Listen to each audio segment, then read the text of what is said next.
yesterday my friend sent me a review of his niece's group exhibition, art exhibition in Chicago, an exhibition entitled Public Pool. My first reaction was to the language and atmosphere, I'd call it the atmosphere of the art review, which used terminology and words and expressions like necromancies and the netherworlds, a quick ritual, which abounds in witchy rhetoric. Here's another fantastic turn of phrase, which is going to be entirely opaque and irrelevant to the average person.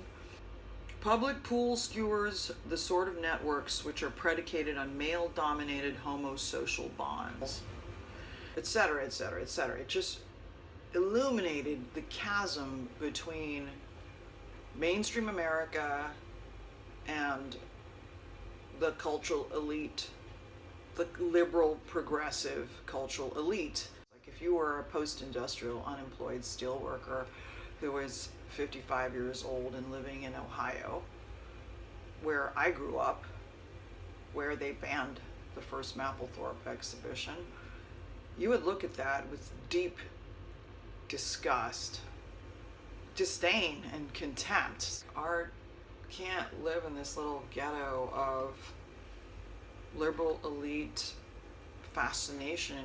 That's not okay anymore.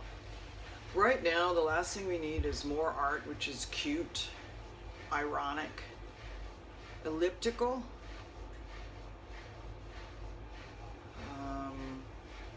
easy.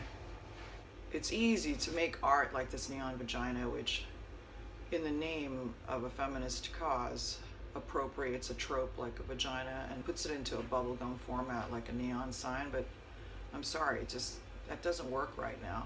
When someone like Senator Elizabeth Warren is being flayed alive on the Senate floor for being a woman, we need art that recognizes that the world we're living in is burning down.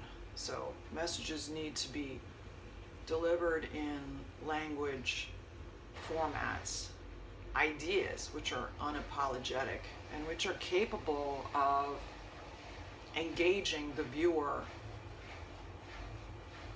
in the world that he lives in today. If there was ever a time for art to become activism, and it's now. This is a tightrope walk, but this is a tightrope walk which needs to take place on the boundary where art meets activism, and I hope that more than ever artists are going to get much more involved in civic life